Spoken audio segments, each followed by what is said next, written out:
نحمده ونصلي على رسوله الكريم. أما بعد فأعوذ بالله من الشيطان الرجيم. بسم الله الرحمن الرحيم. اللهم فقهنا في الدين وعلمنا التأويل. رب اشرح لي صدري ويسر لي أمري واحلل عقدة من لساني يفقهوا قولي آمين يا رب العالمين. ربي زدني علما ربي زدني علما ربي زدني علما. ہماری سورہ قصص الحمدللہ لاسٹ کلاس میں سٹارٹ ہوئی تھی اور ہم نے آیہ نمبر 24 تک کر لیا تھا، لیکن صرف ایک ریمائنڈر کے طور پہ میں دو ایک آیات جو پیچھے سے سٹارٹ کر رہی ہوں۔ آپ کو یاد ہوگا اس میں سورہ موسیٰ، حضرت موسیٰ کا قصہ چل رہا ہے سورہ قصص میں۔ ہم پہلے بھی اس کے بارے میں پڑھ کے آئے ہوئے ہیں اور اس میں اگین بڑی تفصیل سے حضرت موسیٰ کے بارے میں بات ہوگی، اور خاص کر جو ان کا شروع کا حصہ تھا، نبوت سے پہلے والا حصہ جو ہے، اس میں زیادہ ڈیٹیل تھی۔ آپ کو یاد ہوگا جو ہم نے پچھلی کلاس میں بھی پڑھی ہے کہ ان کی والدہ کے بارے میں، اور کس طرح سے انہوں نے وہ ٹوکری ڈالی اور کس طرح سے اللہ سبحانہ تعالیٰ نے انہیں الہام کیا، ان کی بہن کا وہاں پہ پیچھے جانا۔ تو یہ بڑی ڈیٹیل میں نبوت سے جو پہلے والا حصہ ہے، اور ابھی بھی اب جو آگے کی کچھ آیتیں ہماری آ رہی ہیں اس میں بھی ان کی نبوت سے پہلے کا جو ان کی زندگی تھی اس کے بارے میں زیادہ بات کی جا رہی ہے۔ اگین ہم جیسے پہلے بھی یہ بات کر کے آ چکے ہیں کہ یہ چیزیں ہمیں بتائی جا رہی ہیں کہ کس طرح کے کردار تھا ان کا نبوت ملنے سے پہلے بھی، کہ آپ کی کردار کی کیا خصوصیات تھیں، اور یہ چیزیں ہمارے لیے لیسن ہیں کہ کون سی چیزیں ہمیں اپنی زندگی میں شامل کرنی چاہیے، کس طرح کا کردار ہونا چاہیے جو اللہ سبحانہ تعالیٰ کو پسند ہے۔ چلیے سٹارٹ کرتے ہیں۔ آپ کو یاد ہوگا، میں تھوڑا سا ریمائنڈ کروا دوں کہ حضرت موسیٰ جو تھے ان سے وہاں پہ قتل ہو گیا تھا، جس کے لیے انہوں نے جو ایک خطا سے غلطی سے قتل ہو گیا تھا، اور آپ نے ان کے اس کے لیے اللہ سبحانہ تعالیٰ سے معافی مانگی، اور اللہ سبحانہ تعالیٰ نے فرمایا کہ ہم نے انہیں معاف کر دیا۔ اور اس کے بعد جو ہے ایک شخص جو تھا وہ ان کے پاس آیا اور اس نے کہا کہ تمہیں جو ہے اس قتل کی وجہ سے یہاں پہ کابینہ میں تمہارے بارے میں بات یہ ہو رہی ہے، یا جو بھی وہاں کی فورس تھی، جو بھی پولیس وغیرہ تھی، ان میں یہ بات ہو رہی ہے کہ تمہیں قتل کر دیا تو تم یہاں سے بھاگ جاؤ۔ یہ بات ذہن میں رکھیے کہ کیونکہ حضرت موسیٰ جو تھے وہ بنی اسرائیل میں سے تھے، اور فرعون کے دل میں اللہ سبحانہ تعالیٰ نے ان کے لیے ایک خاص محبت، ایک خاص فرعون اور ان کی جو بیوی تھی حضرت آسیہ، جن کا نام آتا ہے حضرت آسیہ کے بارے میں جو آتا ہے، کہ ان کے دل میں اللہ سبحانہ تعالیٰ نے ان کے لیے ایک خاص محبت ڈال دی تھی۔ تو ان کو تو حضرت موسیٰ سے ایک لگاؤ تھا، محبت تھی، لیکن جو ارد گرد کے لوگ تھے، جو مشیر تھے یا جو بھی کابینہ میں لوگ تھے، وہ جو مصری تھے، ان کے اندر ایک گرج تھا، ایک ہیٹرڈ آپ کہہ لیں اس طرح سے تھا، جو کہ وہ حضرت موسیٰ کو ایکسیپٹ اس طرح سے نہیں کر رہے تھے مینٹلی۔ کیونکہ آپ یہ سوچیں کہ ایک غلام قوم جو بنی اسرائیل تھی، ان میں سے ایک شخص کو اٹھا کے ظاہر سی بات ہے ان سے ایک اوپر سٹیٹس آ گیا تھا، تو یہ عین ممکن ہے کہ وہ وہاں تک فرعون تک بات پہنچنے ہی نہ دیتے اس قتل کی، اور اس سے پہلے ہی کوئی اپنی طرف سے اس طرح کا کوئی کام کر دیتے کہ ان کو جو شخص نے آ کے یہ بتایا کہ یہ تمہارے قتل کے لیے پلاننگ کر رہے ہیں۔ تو آپ اب وہاں سے بھاگے ہیں اور آپ مدین پہنچے۔ چلیے سٹارٹ کرتے ہیں۔ اعوذ باللہ من الشیطان الرجیم، بسم اللہ الرحمن الرحیم۔ ولما ورد ماء مدين وجد عليه أمة من الناس يسقون ووجد من دونهم امرأتين تذودان۔ اور جب وہ مدین کے کنویں پہ پہنچا، اس نے اس پر لوگوں کے ایک گروہ کو اپنے جانوروں کو پانی پلاتے ہوئے پایا، اور اس نے اس سے الگ دو عورتوں کو دیکھا جو اپنے جانوروں کو روکے کھڑی تھیں۔ یعنی کہ حضرت موسیٰ وہاں پہ پہنچے ہیں اور وہ ان کے سامنے اب ایک منظر یہ ہے کہ کچھ لوگ جو ہیں وہ اپنے جانوروں کو پانی پلا رہے ہیں، مرد ہیں، اور کچھ دو الگ کر کے دو عورتیں کھڑی ہوئی ہیں جو کہ ان کو آگے اپنے جانوروں کو لے کے نہیں جا رہی ہیں، پانی نہیں پلا رہی۔ قال ما خطبكما قالتا لا نسقي حتى يصدر الرعاء وأبونا شيخ كبير۔ اس نے کہا آپ دونوں کا کیا معاملہ ہے؟ انہوں نے کہا کہ ہم اپنے جانوروں کو پانی نہیں پلا سکتے جب تک کہ تمام چرواہے اپنے جانور نکال نہ لے جائیں، اور ہمارے والد بہت زیادہ بوڑھے ہیں۔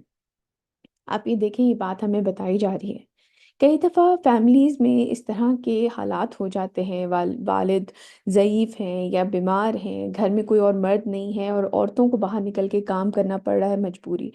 تو یہ چیز ہمیں سکھائی جا رہی ہے کہ اگر حلال ذریعے سے صحیح طریقے سے نکل کر عورتیں کام کر رہی ہیں تو اس میں کوئی حرج نہیں ہے، کیونکہ ہمارے ہاں بڑی بدقسمتی ہے کہ اگر کوئی مجبوری عورت بھی نکل کے اپنے لیے اپنے گھر والوں کو پرووائڈ کرنے کے لیے نکل رہی ہے تو اس کو بری نگاہ سے دیکھا جاتا ہے کہ یہ غلط کر رہے ہیں۔ لیکن اس میں آپ یہ دیکھیں کہ یہ چیز اس طریقے سے ڈیفائن نہیں ہوئی ہے۔ اللہ سبحانہ وتعالیٰ نے یہ باقاعدہ چیز مینشن کی ہے قرآن کے اندر کہ وہ عورتیں نکلی تھیں اور انہوں نے یہ مینشن کیا کہ ہمارے والد جو ہیں وہ ضعیف ہیں، بوڑھے ہو چکے ہیں۔ لیکن آپ یہ بھی دیکھیں کہ وہ اس چیز کی احتیاط رکھے ہوئے ہیں کہ وہ مردوں میں نہیں جا رہی، کیونکہ obviously اب جس طرح کے بھی وہاں پہ وہ مرد ہوں گے وہ عورتوں کی کوئی عزت دینے والے تو نہیں ہوں گے، کیونکہ اگر وہ پہلے سے اس چیز کے بارے میں جانتی ہیں کہ انہوں نے اپنی جانوروں کو روک کے رکھا ہوا ہے، دیٹ مینس کہ وہ جانتی ہیں کہ اگر وہ بیچ میں جائیں گی تو کوئی بدمزگی ہوگی یا کوئی بدتمیزی کرے گا یا کسی قسم کی کوئی بات کہے گا یا کوئی جملہ کسے گا۔ تو انہوں نے اس چیز کا باقاعدہ احتیاط رکھی ہوئی ہے کہ وہ مردوں میں جا کے منگل نہیں ہو رہی ہیں ان کے ساتھ۔ تو محرم نہ محرم کا خیال رکھتے ہوئے اگر کوئی عورت حلال روزی کمانے نکلتی ہے تو اس میں کوئی حرج نہیں ہے۔ فسق لهما ثم تولى إلى الظل فقال رب إني لما أنزلت إلي من خير فقير۔ تو موسیٰ نے ان دونوں کے لیے پانی پلا دیا، پھر سائے کی طرف پھر آیا تو اس نے دعا کی، پروردگار جو خیر بھی تو میرے جھولی میں ڈال دے، میں اس کا محتاج ہوں۔ خیر کے دو معنی لیے گئے ہیں، کچھ کے نزدیک جو ہے ظاہر سی بات ہے ایک ریگستان میں سے آ رہے ہیں، کچھ کھانے پینے کو نہیں ہے، ایک لمبے عرصہ انہوں نے ٹریول کیا ہے اور ان کو یہ بھی نہیں پتا کہ آگے انہوں نے کہاں جانا ہے، کب کھانا ملے گا یا کہیں کوئی سستانے کی جگہ ملے گی۔ تو ایک خیر تو وہ اللہ سبحانہ تعالیٰ سے یہ مانگ رہے ہیں کہ اللہ سبحانہ تعالیٰ مجھے جو خیر بھی آپ دے دیں میں اس کو لینے کے لیے تیار ہوں۔ میں فقیر ہوں، فقیر معنی یعنی کہ کوئی ایسا شخص جس کو جو انتہائی محتاج ہے، جس کے اوپر کوئی بھاری بوجھ ہے، اس کو کچھ اس کے پاس کوئی ریسورسز اس طرح سے نہیں ہے۔ تو جو بھی خیر آپ میرے لیے دے دیں وہ میں اس کا فقیر ہوں، یعنی کہ میں محتاج ہوں، میں حاجت مند ہوں۔ اور دوسرا اس کا خیر کا معنی یہ بھی لیا گیا ہے کہ اگر جیسے کہ ہم قرآن میں پہلے بھی پڑھ کے آئے ہوئے ہیں کہ اگر آپ سے کوئی غلط کام ہو جاتا ہے تو آپ کوئی خیر کے کام سے اس کو ریپلیس کریں تو وہ اس گناہ کے اثرات کو مٹانا شروع کر دیتی ہے۔ آپ کو یاد ہوگا ہم نے اس کے بارے میں ایک آیت بھی آئی تھی، اللہ سبحانہ تعالیٰ فرماتے ہیں کہ جب بھی کوئی ان سے غلطی ہو جاتی ہے تو وہ کوئی اچھا کام کرتے ہیں۔ حدیث میں بھی اس بارے میں آتا ہے کہ جب کوئی غلطی یا کوئی گناہ ان سے ہو جاتا ہے تو اگر تم سے کوئی غلطی یا گناہ ہو جائے تو تم اس کو ریپلیس کرو کسی نیکی، فوراً کوئی نیکی کرو۔ تو حضرت موسیٰ کے بارے میں آپ دیکھیں کہ ان کے اندر بے شک اللہ سبحانہ تعالیٰ سے انہوں نے معافی مانگی، اللہ سبحانہ تعالیٰ نے انہوں نے معاف بھی فرما دیا، لیکن اس کے باوجود ان کے اندر ایک گلٹ تھا کہ ان سے جو غلطی ہوئی ہے تو اس کے لیے بھی وہ خیر مانگ رہے ہیں کہ مجھے کوئی ایسی اپرچونٹیز ملے کہ میں لوگوں کی مدد کر سکوں۔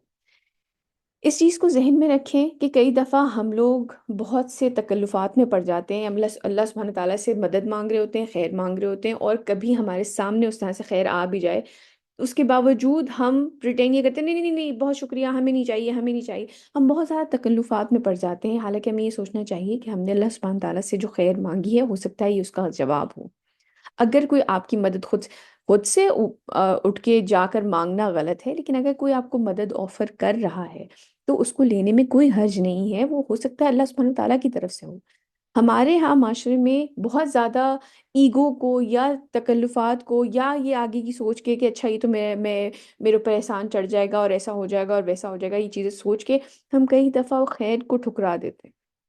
تو اس چیز کو ذہن میں رکھیں کہ کئی دفعہ جب ہم اللہ سبحانہ تعالیٰ سے دعا کر رہے ہوتے ہیں اور کوئی خیر ہمارے سامنے آتی ہے، چاہے وہ ہمارے سے لوور رینک کی ہو، چاہے اس سے پہلے ہم اس سے بہتر پوزیشن میں تھے اور یہ تھوڑی کم پوزیشن کی ہے، اگر موسیٰ کا بھی دیکھیں تو وہ پہلے بادشاہ کے محل میں آرام سے شہزادوں کی طرح رہ رہے تھے، اور اب وہ جس طرح کی خیر مانگ رہے ہیں وہ کہہ رہے ہیں مجھے جیسی خیر بھی آپ دے دیں۔ اور آگے جا کے آپ یہ دیکھیں گے کہ جب ان کے والد انہیں بلائیں گے اور وہ کہیں گے تو مجھے 8 سال کے لیے سرو کرو گے تو وہ خوشی خوشی اس چیز کو ایکسیپٹ کر لیتے ہیں۔ تو بہت زیادہ تکلفات میں بھی نہیں پڑنا چاہیے، جو بھی خیر اللہ سبحانہ تعالیٰ کی طرف سے آئے یعنی کہ کوئی مدد آپ کو کوئی آفر کر رہا ہے، آپ خود جا کے نہیں کہہ رہے ہیں، آپ کو کوئی آفر کر رہا ہے تو اس میں لینے میں کوئی حرج نہیں ہے، بہت زیادہ ناک بیچ میں نہیں لے کر آنی چاہیے۔ آگے چلتے ہیں۔ فجاءته إحداهما تمشي على استحياء قالت إن أبي يدعوك ليجزيك أجر ما سقيت لنا۔ اب حضرت موسیٰ ایک سائڈ پہ بیٹھ گئے ہیں، اور وہ لڑکیاں جو ہیں وہ واپس گئی ہوں گی، انہوں نے جا کے اپنے والد سے اس چیز کا ذکر کیا ہوگا۔ کچھ کے نزدیک جو ہیں یہ حضرت شعیب ہیں، اور کچھ کے نزدیک جو ہیں حضرت شعیب نہیں ہے، اور ان کے بعد کے کوئی بزرگ انہی کی قوم میں سے، حضرت شعیب کے جانے کے بعد انہی کی قوم میں سے کچھ کوئی نیک بزرگ ہیں، اللہ سبحانہ تعالیٰ بہتر جانتے ہیں۔ تو انہوں نے جا کے سارا قصہ بیان کیا ہوگا، اور پھر والد نے کہا ہوگا کہ اچھا ٹھیک ہے، جاؤ بلا کے لاؤ۔ تو اتنے میں اس کے پاس ان دونوں میں سے ایک لڑکی شرم و حیا کے ساتھ چلتی ہوئی آئی۔ آپ یہ دیکھیں کہ اللہ سبحانہ تعالیٰ یہ تک مینشن کر رہے ہیں کہ وہ کس طرح سے چلتی ہوئی آئی۔ قرآن میں کوئی ایسی unnecessary ڈیٹیلز ایسا نہیں ہے۔ قرآن میں اگر اللہ سبحانہ تعالیٰ کسی چیز کو مینشن کر رہے ہیں، اس کا مطلب ہے اٹس ورتھ مینشننگ۔ ایک لڑکی کے اندر شرم و حیا، آلدو وہ باہر نکل رہی ہیں، وہ اپنے جانوروں کو پانی بھی پلا رہی ہیں، وہ یہ سب کچھ بھی کر رہی ہیں، لیکن اس کے باوجود ان کی حیا اور ان کی وہ ساری چیزیں، ان کا باوقار ہونا، یہ سب کچھ انٹیکٹ ہے۔ اور اگین، شرم و حیا کا مطلب یہ نہیں ہے وہ جو ایک ہم بات کرتے ہوئے ہی کر کے وہ جو ہنس رہے ہیں، یا بڑا کوئی لچکدار سا لہجہ ہے، ایسا نہیں ہے۔ باوقار چیز کو مینشن کیا گیا ہے۔ حیا مینس کہ وہ اپنے آپ بڑی ڈگنیفائڈ وے میں۔ اتنے میں اس کے پاس ان دونوں میں سے ایک لڑکی شرم و حیا کے ساتھ چلتی ہوئی آئی۔ اس نے کہا میرے والد آپ کو بلا رہے ہیں، مطلب اسٹریٹ ٹاک، یہ نہیں وہ اچھا آپ تھک گئے ہیں، کیسے ہیں آپ، ٹھیک ہے، ایسا ایسا کچھ نہیں، اسٹریٹ ٹاک۔ انہوں نے وہ چلتی ہوئی آئی اور اس نے پہلی چیز کیا کہی ہے؟ میرے والد آپ کو بلا رہے ہیں، تاکہ وہ بدلہ دیں آپ کو اس کا جو آپ نے ہمارے لیے پانی پلایا ہے۔ مطلب کوئی ایسے یہ نہ سمجھیں کہ میں بات کرنے آئی ہوں یا کوئی ایسی بات نہیں ہے، میرے والد آپ کو بلا رہے ہیں تاکہ وہ بدلہ دیں جو کہ آپ نے، اسٹریٹ ٹاک۔ تو جو لیسن ہمیں اس میں سے ملتا ہے بیٹے، اللہ سبحانہ تعالیٰ باقاعدہ مینشن کر رہے ہیں کہ وہ شرم و حیا کے ساتھ چلتی ہوئی آئی۔ تو ایک مسلمان لڑکی ہونے کے ناطے بہت ضروری ہے کہ آپ پہچانے جائیں، پتہ چلے کہ آپ کی چال میں، آپ کی بات چیت میں، ہر چیز میں ایک وقار ہونا چاہیے۔ نہ ہی آپ بڑا کیجول ہو کے تھرسا تھرسا کے، جیسے لڑکیاں بالکل ہی عجیب طریقے سے آج کل چل رہی ہوتی ہیں، یا جس طرح کی سوچ لے کے بات کر رہے ہوتے ہیں، یا پھر نہ ہی ماڈلز کی طرح کہ دور سے چلتی ہوئی نظر آ رہی ہے اور سب آپ کو دیکھ کے انجوائے کر رہے ہیں۔ نہیں، ایسا نہیں ہے۔ آپ کی چال میں بھی اور آپ کی بات میں بھی ایک وقار ہونا چاہیے۔ اسٹریٹ ٹاک انہوں نے کی ہے، اور حتیٰ کہ اللہ سبحانہ تعالیٰ مینشن کر رہے ہیں کہ جس طرح سے وہ چلتی ہوئی آئی لڑکی، ظاہر سی بات ہے، پہلے جو ان کی بہن ساتھ تھیں، دو لڑکیاں تھیں، اب وہ ساتھ وہ دوسری لڑکی ہے بھی نہیں، وہ رک گئی ہوں گی جس بھی وجہ سے اپنے والد کے پاس کوئی مدد کی ضرورت ہے، کچھ ہے، تو ایک چلتی ہوئی آئی ہے، تو وہ کس طریقے سے چلتی ہوئی آئی ہے اور کس طریقے سے اس نے اسٹریٹ بات کی ہے۔ تو اگر کوئی نکل بھی رہا ہے اپنی فیملی کو مجبوری میں، فیملی کو سپورٹ کرنے کے لیے، ایک حلال روزی کمانے کے لیے، کیونکہ گھر میں کوئی اس طرح سے نہیں اس طرح نہیں کر سکتا سپورٹ، تب بھی آپ یہ دیکھیں کہ اس خاتون کے بارے میں اللہ سبحانہ تعالیٰ نے اس کی اسٹریٹ ٹاک بھی بتائی ہے، جو اس نے الفاظ نکالے ہیں منہ سے، کہ سیدھا جا کے میرے والد آپ کو بلا رہے ہیں تاکہ وہ آپ کو بہت جزا دے سکے جو کہ آپ نے ہمارے لیے کیا ہے، پانی پلایا۔ اور پھر اس کی چال کیسی ہے۔ اور اس میں مجھے ایک حدیث یاد آئی جو کہ میں آپ لوگوں کے ساتھ شیئر کرنا چاہوں گی۔ یہ حسن درجے کی حدیث ہے کہ رسول اللہ صلی اللہ علیہ وسلم کو انہوں نے یہ فرماتے ہوئے سنا جب آپ مسجد سے باہر نکل رہے تھے، اور مرد و عورتیں رستے میں مل رہے تھے، مطلب آپس میں اتنے کلوز چل رہے تھے، رستے کے بیچ میں آپس میں اس طرح کلوز چل رہے تھے کہ آپس میں مل رہے تھے یا ٹکرا رہے تھے، تو رسول اللہ صلی اللہ علیہ وسلم نے عورتوں سے فرمایا پیچھے ہٹو، مطلب سائڈ پہ ہو، کیونکہ تمہیں رستے کے بیچ میں نہیں چلنا چاہیے۔ ہمارے نبی نے ہمیں یہ تک سکھایا ہے کہ کیا صحیح طریقہ ہے چلنے کا، یا کیا صحیح طریقہ ہے کہ کہاں آپ چلا جائے، کس طریقے سے آپ کو جو مینرز سکھائے گئے ہیں۔ سڑک کے اطراف میں رہو، یعنی کہ جو سائیڈز ہیں اس میں چلو۔ پھر عورتیں دیوار کے اس قدر قریب تھیں کہ ان کے کپڑے اس سے رگڑ رہے تھے۔